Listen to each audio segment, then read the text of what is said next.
You're listening to Comic Reflections, episode 232. I'm your host, Nicholas Prom. I'm Jeff Barnhart, founder and president of the Anti-Snapper Card League. Oh, God, I hate Snapper Card. I don't mind him at all, which is really fun. Yeah, the dichotomy. You're wrong. I'm wrong. I'm wrong because I don't mind him. Yes. Okay. Comic Reflections is brought to you by The Outhouse. You can find our show and other nifty content at theouthousers.com.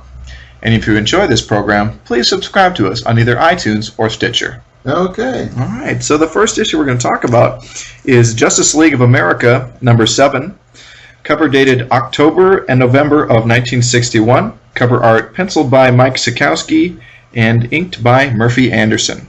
All right. Yes. Cool cover. Several Justice Leaguers distorted in funhouse mirrors. Yeah, and they're really, but it doesn't have to be a funhouse mirror because they are distorted themselves. Yes, and we'll get into that in the story entitled The Cosmic Funhouse, written by Gardner Fox, penciled by Mike Sekowsky, and inked by Bernard Sachs. Cool splash panel. Yeah, it is. Green Arrow, The Flash, and Wonder Woman and Green Lantern captured and on these slabs with these weird concentric rings. Yeah. And the roll call has Snapper Carr first, above Batman and Green Arrow and John and Superman. He's first. Okay, because beside the splash panel, he's the first member of the League, even though he's an honorary member, who appears in the story. I know, but still. They do it in order of appearance. Jeff no like. Well, Jeff will have to live with. All right. Yeah, I guess I will. Well, this show opens up in the Happy Harbor Funhouse. Snapper Carr has a date. With Midge. Yeah. All right. I've seen lots of midges in TV and comic books. Yeah. But I've never met a midge in real life. Well, it's probably a nickname, and it was probably a common nickname in the 1960s. Maybe, I don't know. Or yeah, it's actually it's a small bug too.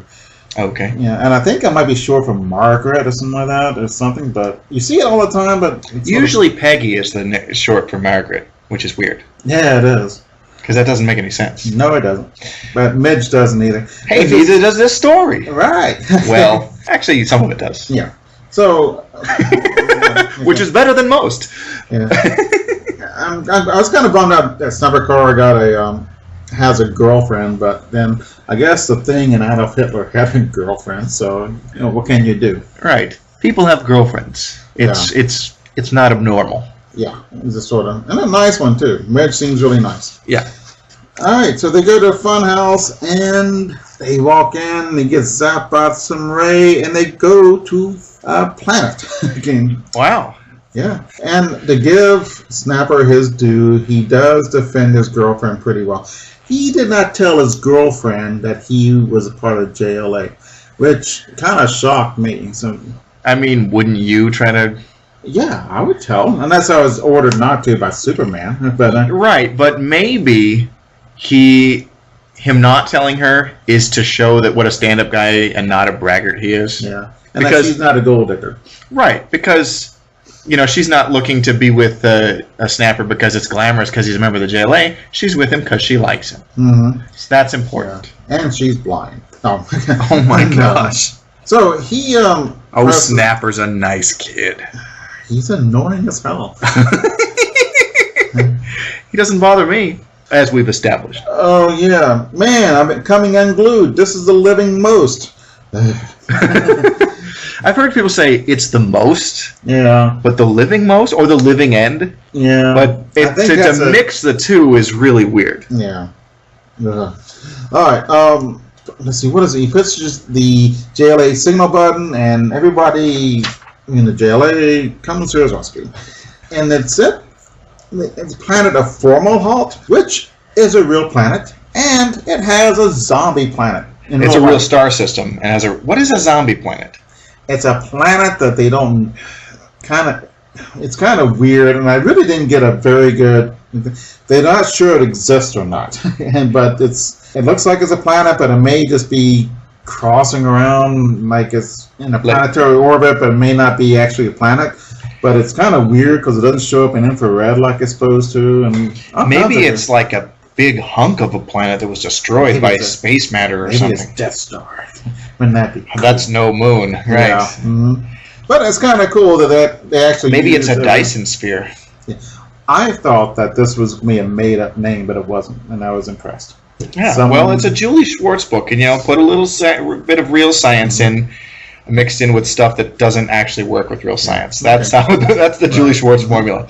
So some cool DC space alien monsters. Yeah. And they're really neat looking. Mm-hmm. One thing is, don't Superman and Batman they're kind of sidelined in this story. They go off on another mission together. Yeah, and there's a special way they do that too. So okay, we get a montage of all the JLAers doing various things on their own missions, and then gathering together. Right, and they help kick Formula monsters' butt. So they Snapper tells them about the funhouse. So we have to go. And this is the odd thing about JLA this time, that no one knows the secret identities of anybody else. Guess that's if one of them's captured and tortured or mind read or something like that, they won't be able to tell anybody else. I don't know if it's that much forethought. It's just they haven't revealed. I mean, it could be that, but they haven't revealed or shared identities with each other. I mean, Batman and Superman know the other's identity, and I don't think Flash and Green Lantern know them yet, because this is only 1961, and I think that'll come a little later. Yeah. If I'm wrong, somebody call me on it, but I think that's right. But Barry Allen and Oliver Queen, Hal Jordan, and Diana Prince go into the funhouse fair thing, and none of them know who the other is, which could be dangerous, as in, they can get in each other's way. Well, they don't know who they are. It's basically like the four of them are each going off on the mission solo, because they're not like confiding the IDs to each other right before or anything like that. If they wanted to keep it secret, they could have dressed as somebody else. And then, and civilian clothes. Yeah, gone in disguise. I'm John Smith, and you're Betty Sue, and whatever. Yeah. It's just interesting that... It's funny, because years later, when Red Tornado comes around, his human identity that he assumes is John Smith. Oh, yeah. That's funny. Some cool-looking aliens, and they zap each of the JLAers. Individually. Yeah. Barry Allen, and they get duplicated by an alien. They get their superpowers. Let's see, what else? And they get captured, I think, too. A bunch of stuff happens. This is a complicated one. Green Lantern is captured in yellow walls. Right. Because they can read their minds, so they know what the weakness is. Right. And let's see. This Green Arrow and Wonder Woman find out there's some kind of trouble. So they get into their regular duds. The costumes. And they see the aliens, and they're monkey people. Are they monkeys? I think that they... Or apes. Or something. Their faces are kind of ape-like, but... very ape-like. Yeah, but I think of the impression I'm given, they are not simian in form. That they're not descendant of apes. They got human bodies. But their facial structure is ape-like, yeah. Right. But I get the impression that they're like reptilian or amphibious, actually. Kind of sometimes, yeah. But their mouth and nose is very ape-like. Right. All right. So they're from the planet Angelax, and they lost a war to the Algolians. Yeah. And the Algolians disarmed them, and to get revenge, the monkey men of Angelax send this probe out into the universe. They'll take thousands of years to come back, but it'll get all the war information from everywhere. Yeah. And so they'll know how to make weapons. Oh, yeah, because when they lost the war, all of their weapons were taken away. Yeah. So they made this funhouse to change... they need... Oh, God. Real human people to change into, so they can get the probe into their spaceship and take it away. Right, they need to go incognito on Earth. Yeah, and they don't have any So is weapons. the probe landed on Earth, is that it? Yeah, and Happy Harbor, which is the home of Snapper Carr. That's why, okay, now I'm remembering. Yeah, so... it all makes sense now. Not really.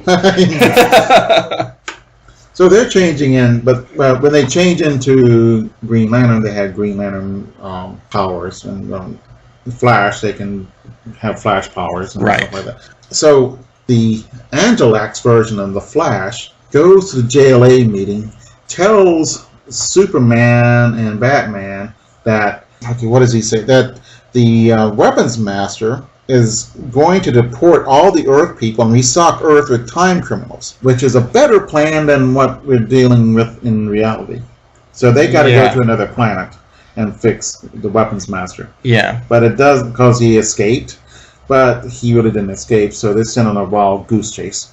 So that's why we don't see Superman and Batman. Right, okay. Conveniently kind of shifts them out of the story. Yeah. Which is kind of cool. But I thought the Weapons Master plan was really, really cool.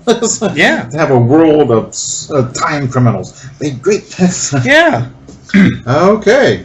All right. So we go back and we have Green Arrow, the Flash, Wonder Woman, and Green Lantern captured in these hoops. Yeah. Are they supposed to be hula hoops? I don't think so. They are. There's these concentric rings around them that are imprisoning them, and they're each on a little pedestal. Mm-hmm.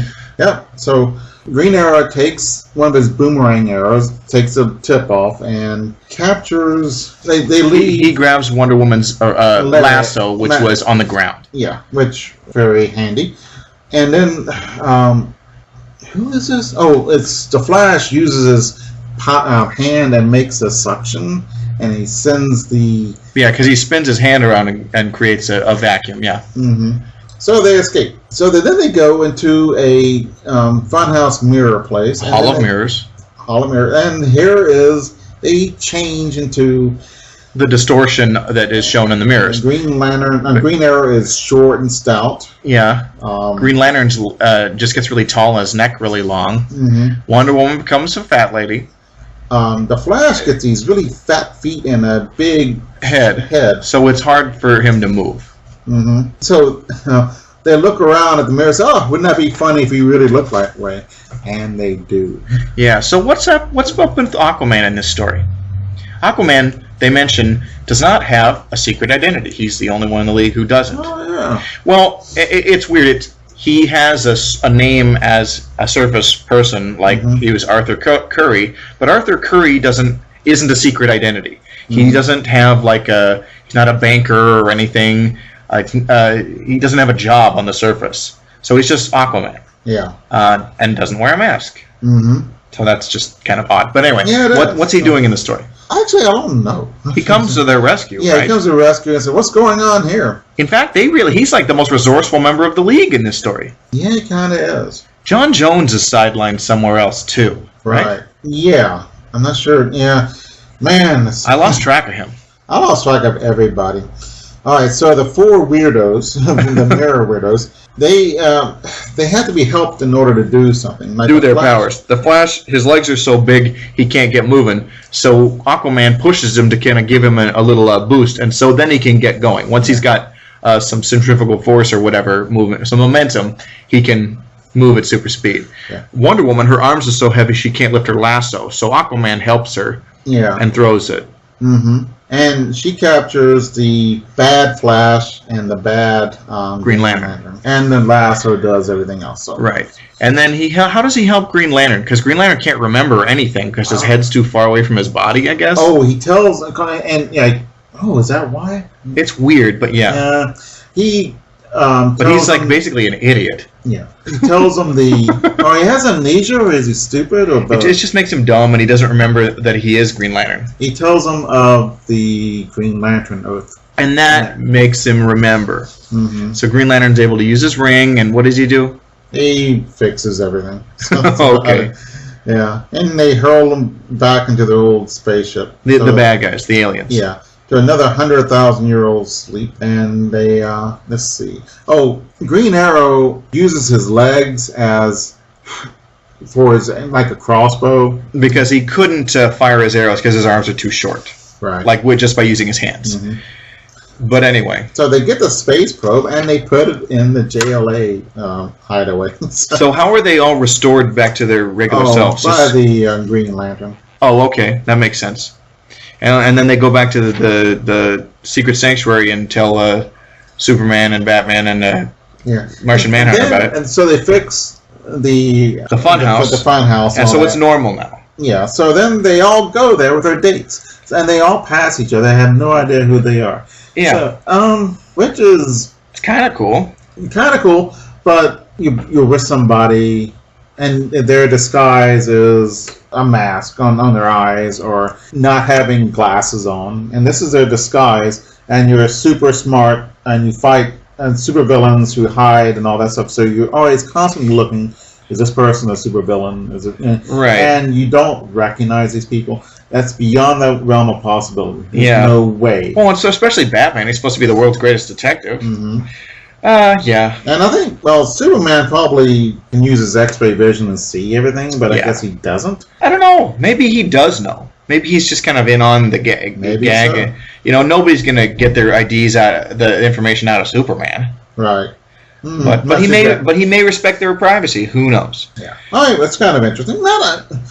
Yeah, I guess Stafford was the first hero after all, but You gotta just let it go. Yeah, I will not. Okay. But on to the next issue. Okay. It's Justice League of America number 8. Cover dated December and January of December 61, January 1962. But this would have been on the stands probably October of 61, I think. No, I have not been born yet. Yeah. Oh. Okay, that's a thing. Mm-hmm. Anyway, the cover art of this issue is penciled by Mike Sekowsky and inked by Murphy Anderson, and it's a very interesting cover. The Justice Leaguers are all being auctioned off by this, sideshowy huckster kind of looking guy. Yeah. Mm-hmm. And so the story in this issue is called "For Sale: The Justice League," written by Gardner Fox, penciled by Mike Sekowsky, and inked by Bernard Sachs. Oh, this is one thing. It's far easier to follow than the last one. Well, but it's kind of a really cool story. Yeah, it is pretty fun. Mm-hmm. Let's talk about it. Okay, Superman and Batman are absent. So we see this criminal being chased by cops. He trips and he finds this device that makes everyone else do what the guy says to do. Yeah. His name is Pete Ricketts. Yeah. So he tells the cops to scram, not to shoot, and then to get away from here. And they obey. Mm-hmm. So he goes around robbing people. And then we go to this fancy vacation resort called Seaside. Is there a Seaside in Oregon? There's a Seaside, Oregon, yes. But I don't think it's this because it looks really cool. No, Seaside, Oregon is nice.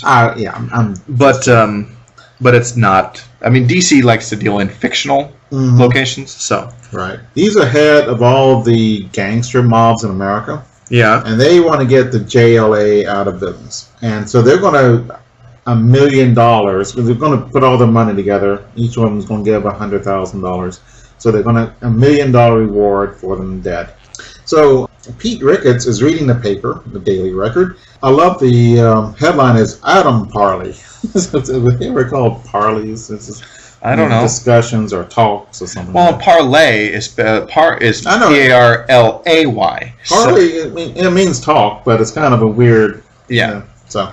I'm just saying that the newspaper title is misspelling the word parlay as well. So it's. No, I think they're spelling it right.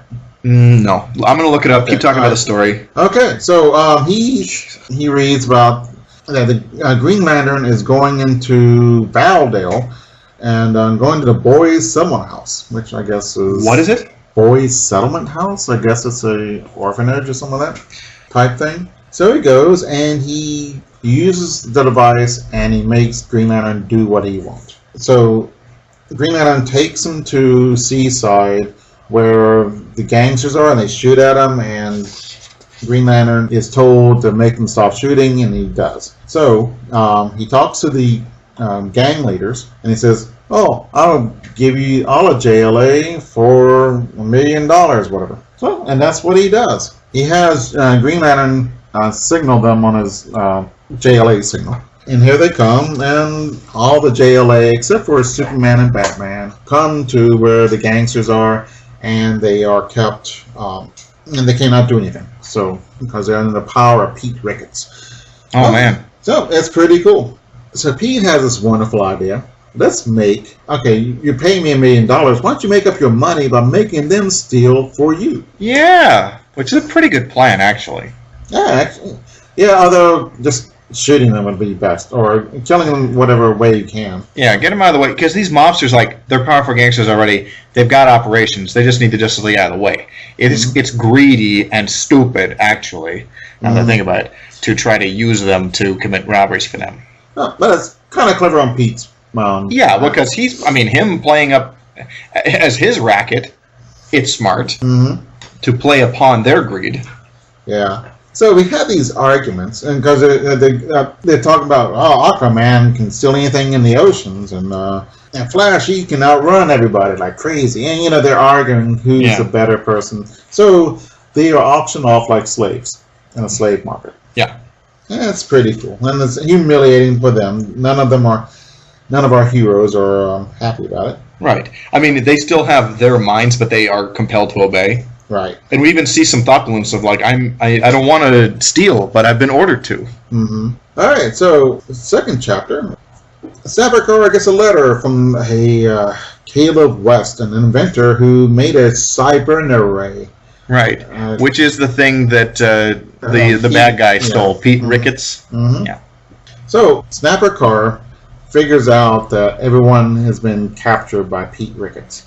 So he gets Dr. Destiny's anti-grav disc, right? So he can fly around. Now you remember Dr. Destiny appeared in that issue with where a bunch of villains like Captain Cold and him teamed up, and it's interesting because he starts out as just a guy without a costume, but later he becomes this major Justice League villain. And if you remember, do you remember reading The Sandman, Neil Gaiman's Sandman? Yeah.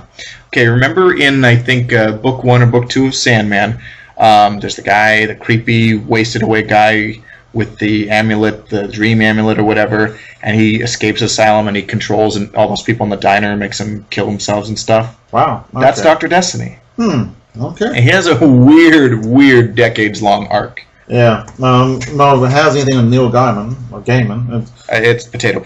Yeah. It's going to be weird. I like him. I do too. Writer. He's great. All right. When they were, the gangsters were betting on him, they came up with the idea of sending 2 of the heroes out to get the single thing, like Napoleon's tiara. Yeah. And so whoever wins gets more money or something like that. So they're betting on them, whoever's going to defeat them, which is the really bad idea. They made it complicated. Yeah. They should have just sent them to steal something, bring it back, and then off them or something. Yeah. So, but greed. The two heroes will fight each other out for it. Yeah, had them compete, and is that dumb. Yeah, so Green Lantern and Flash fight, and it's kind of cool. They're trying to figure out how to fight each other, and they know each other, so it's a good fight. And yeah, it's weird though because they're fighting each other against each other's will. So they're about to grab the tiara, and it's gone. What happened? Oh man, I don't know. All right, so the Flash and Green Arrow fight it out. Green Arrow uses his arrow jet.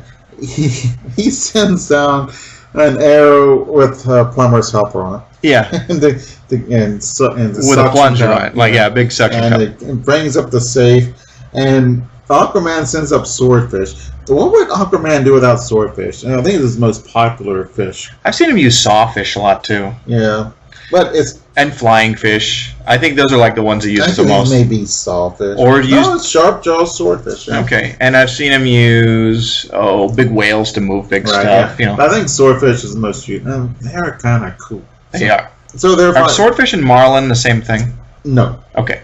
I don't know so much about ichthyology. Yeah. Anyway, go. So they're fighting over the.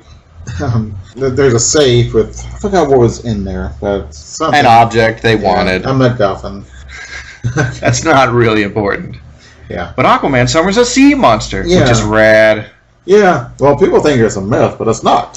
So he catches, and then the safe disappears again. No. Once again. All right. So John Jones and Wonder Woman. Yay! They're going after some radium. Yeah. $1 million worth. Wow. So they're fighting. John Jones wraps Wonder Woman up in the floor. Yeah, like that he rolls it up like a carpet. Yeah. Like a hooker in the trunk. Yeah. Oh, and wow, that took a dark turn. I didn't Yeah, mean to it do did. that. Okay. Oh man. so Wonder Woman uses fire and all this stuff. Fire. Does she? I thought there was. Oh, she gets something on fire to like, because that'll counteract his powers. That's his one weakness. Because that's right, she's fighting John Jones. Yeah. Does he use super breath? Yes. Oh, God. Every single issue. Was it really cool the kids that time? Or I something? guess. I don't know. Hmm. Or maybe Gardner Fox just says, super breath. Yeah. I'll use that. Right. With this, I understand, because you don't want to have him like punch a gal. Right. Although she can take a punch. Yeah. All right, so they come back and our heroes to the gangsters, and they all failed. So it's that's okay. We'll just kill you. So Oh, okay. it's pretty cool ways. All right, so they're going to shoot a Green Lantern with gilded bullets. Right. They're going to have yellow gold around them. Is that what you mean? And they're going to burn up John Jones and drown Aquaman by depriving him of water, drowning him in air or whatever, right? They're going to pour plaster Paris on Wonder Woman so she dies of asphyxiation. Wow, that's horrible. Yeah, and they're going to send Green Arrow into outer space. How ironic. That's weird because you could just kill him because he's a regular guy. Right. What do they do in The Flash? Put him in a net or something? Oh, yeah, they put him in rawhide. Rawhide, when it dries, shrinks. Oh, so he can't vibrate out of it? Is that the Yeah, plan? and he's going to be crushed. Oh, ooh. Yeah, they're not playing for... Man. They're playing for keeps, man. Man, I guess so.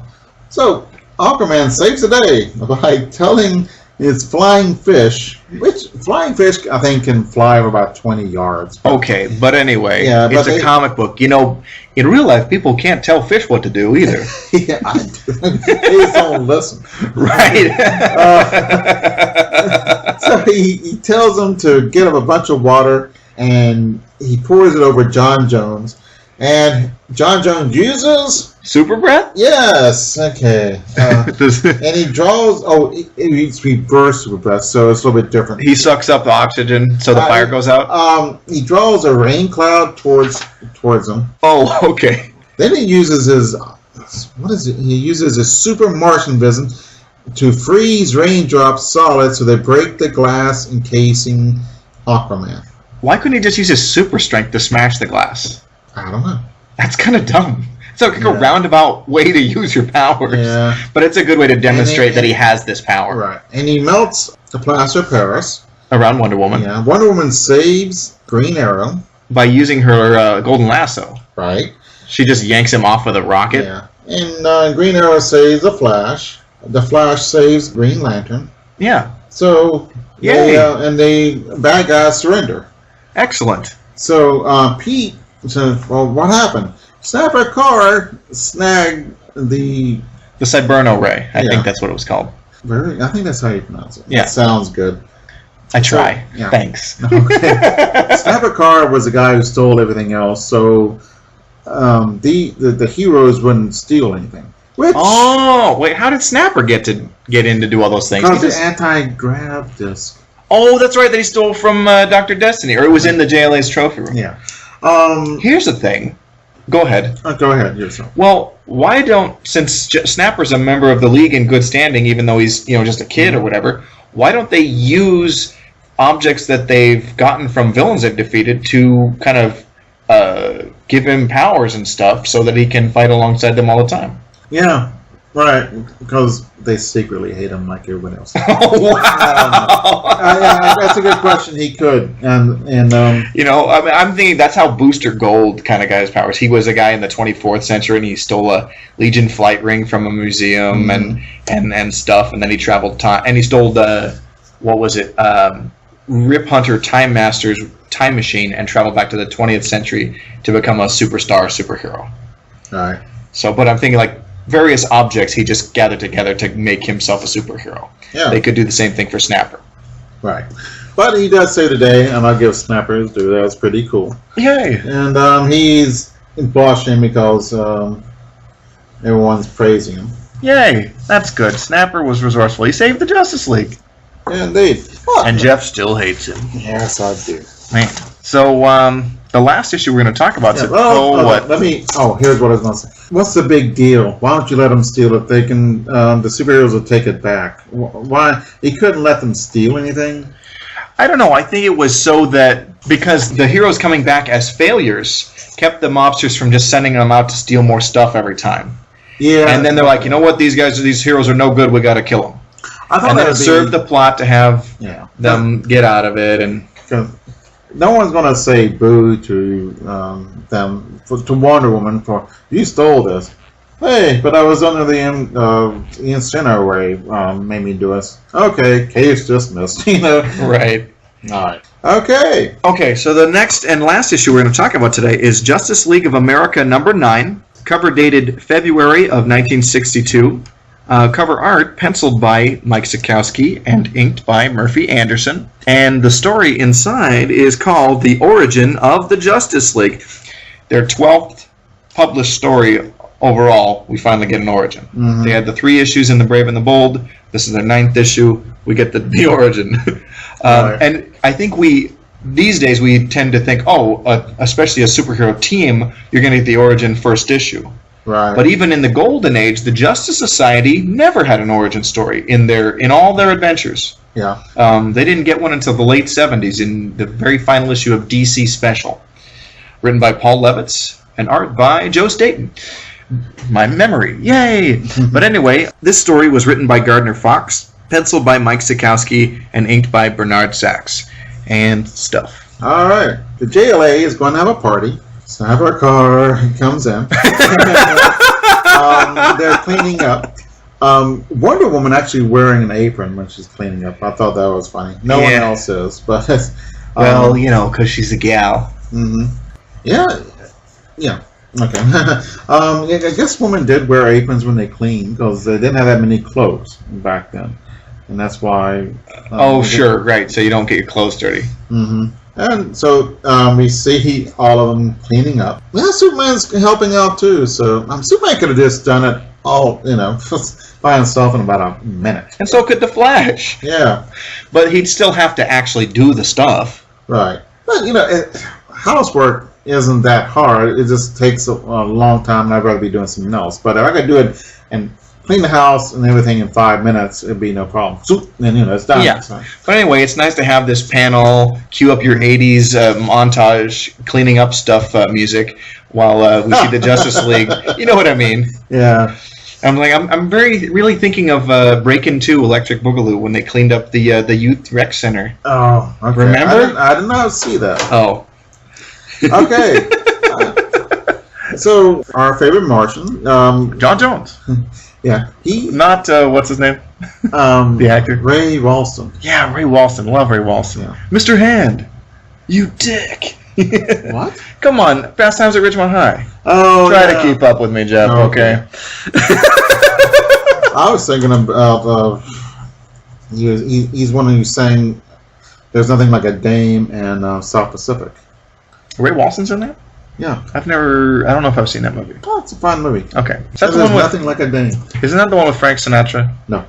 What am I thinking? That's From Here to Eternity, which is a wonderful movie. Wasn't there a movie where Frank Sinatra's singing in the South Pacific? Could have swore it was Frank. Oh, there's On the Town, where he's in New York City as a sailor. Wait, what movie is Some Enchanted Evening the song in? Oh, that is not Frank Sinatra, although I'm sure he sang the song, but that's South Pacific. Oh, is it? Who sings it? Is it Dean Martin? It's some guy I never heard of. But dang it! Okay. Yeah. See, that's why I got all confusicated. Mm-hmm. Anyway, Justice League.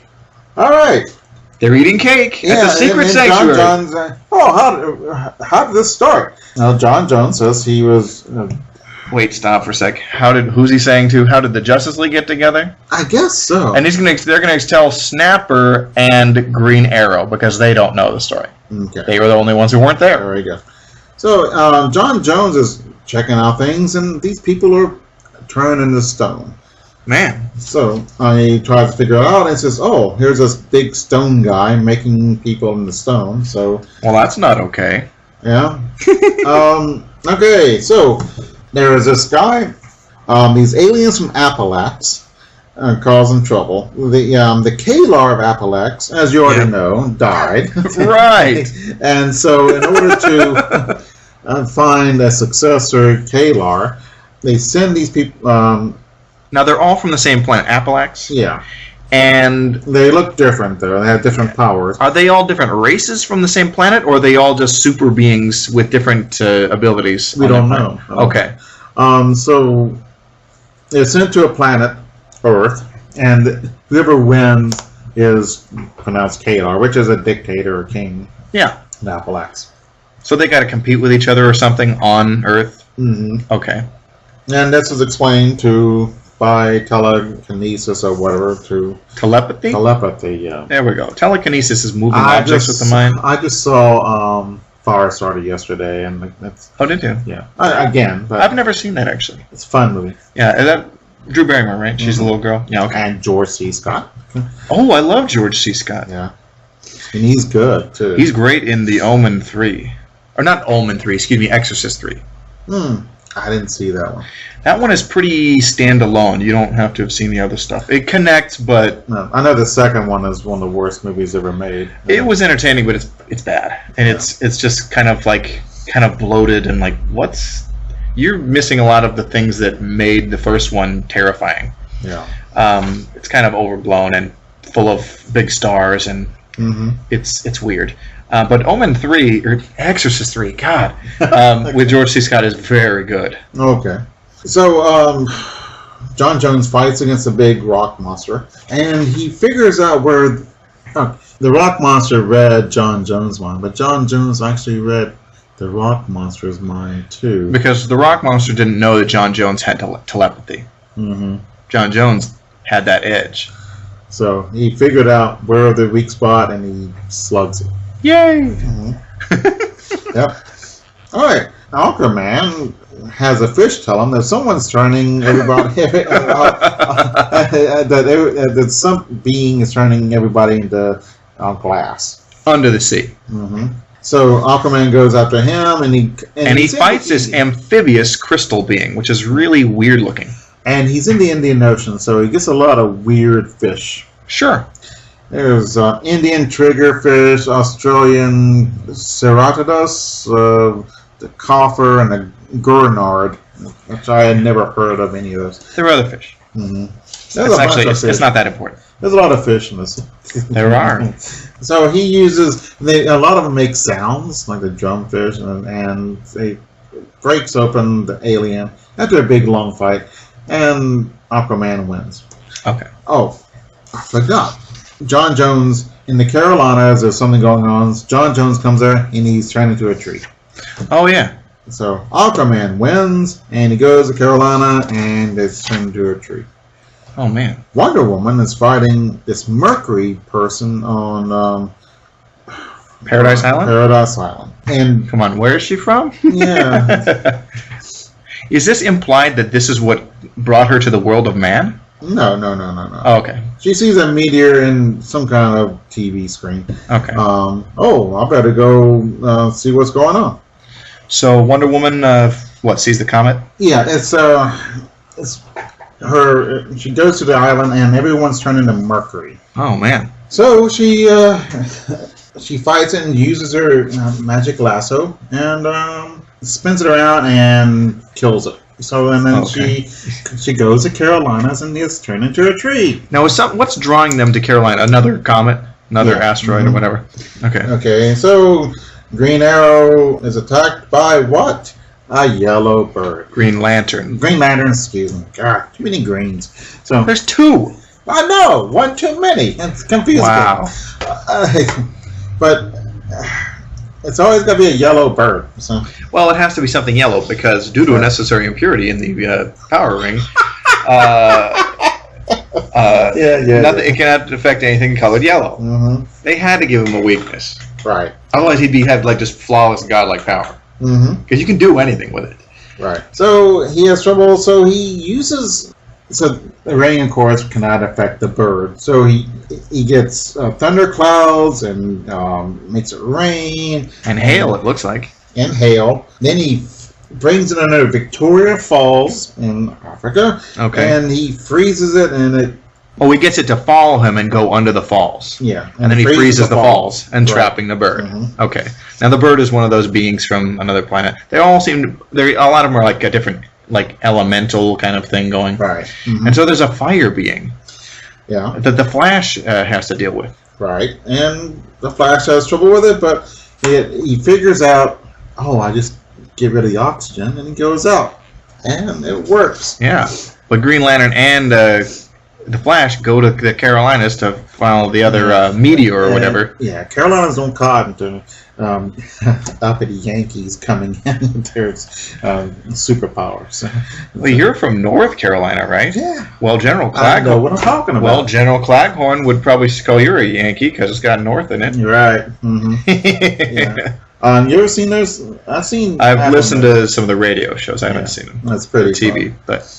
All right, so they're all turned into wood because that's what the last element is. Which is kind of odd. Wood doesn't seem to be that serious.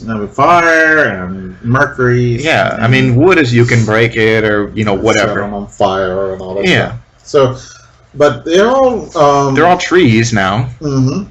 And they're walking trees. And let's see. So who? Martian Manhunter. Was it Martian Manhunter? Uses his super breath to blow. No.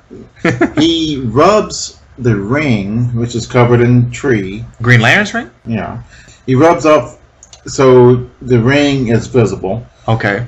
Green Lantern is able to use that ring to make John Jones's head be normal. So he can use his super breath to knock Wonder Woman over. And Wonder Woman touches her lasso or something, and half of it. No, she's able to get affected by the power ring's beam in the path of it. Right. And it kind of takes some of the tree off of her, so she's part normal. Right. And then she uses her lasso against the bad guy. Yeah, he's got like a long, creepy nose and pointy ears. Looks like a goblin. Yeah, it's kind of cool looking. Yeah, actually really cool looking. So she takes the lasso and makes it go up and down while it's around the monster, up and down super fast, and she planes him to nothingness. Yeah, like using a planer. Yeah, Yeah. Yes. So, there's another last claimant to the throne of Appalax. Right. And which is in Greenland. Greenland. Yeah. The country, okay. Right. And that's where Superman and Batman were, right? Right. And Superman's having trouble because it's got a kryptonite there. Uh-oh. It was a kryptonite meteor. Yeah. Weird. Wonder Woman comes by, snags a kryptonite meteor, then Superman goes to the diamond guy, and he rubs him really, really fast and turns him into coal. Which, it's supposed to go the opposite way. But, he's Superman, so... But Snapper Carr mentions that. Superman says, quite simply, Snapper, I simply rubbed the diamond beam the wrong way. Wah, wah, wah. So, I'm confused, though. Were these... the meteorites, were they this was where each of the beings were going to land? Did they need to collect them all? What was their competition? The meteorites is how they moved. That's how they got there. Okay, and so when they capture when the heroes get to the meteorite, that's where the being pops out or whatever. Right. Okay. Yeah. And they were all supposed to compete with each other? But the Justice League ended up fighting everybody for them. Right. Okay. And so, but that's just coincidence. Right. Okay. And they came to the wrong dang planet. Man. Well, if the JLA wasn't here, we'd be all defeated. Yeah. Because, I don't know. Because I think it's because they all came to this planet, because their fight that they were gonna have would have laid waste to their own world. Right. So let's lay waste to good old Earth. Yeah. But Savitar still doesn't understand, so he's, I don't read you, but you have such high-fi thoughts. I'll just cool my engine until I'm on your wavelength. Your wavelength? Yeah. Okay. So he's going to keep listening, and then he'll understand. I don't know. Or smoke a doobie. I don't know what he's going to do. So then the heroes, after the aliens have been all defeated, they decide, hey, you know what? We should band together to thwart similar menaces, should they arise. Yeah. Yeah, they don't really talk much about it. Hey, it's a good idea. All right, let's do it. So, you'd think there'd be more discussion. I think they discuss ordering a pizza more than they did this. And it's really weird. I gotta say, I didn't like this story with the. It was just weird and not very good. I mean, any major menace to the Earth's safety could have brought them together. This one is just so weird. And they're showing each of them doing something, and you had because they had to split them up in order to do something. So they had to think of a reason. I guess the MacGuffin of this of intergalactic beings fighting over a kingship of a planet it'll do. Yeah, it's not the greatest thing in the world, but it's all right. Yeah, I don't know. It's a sort of meh. Okay. Okay. Meh. Not bad. Comic Reflections is recorded in Portland, Oregon, and produced by Sean Roof. Until next time. We'll see you in the funny pages.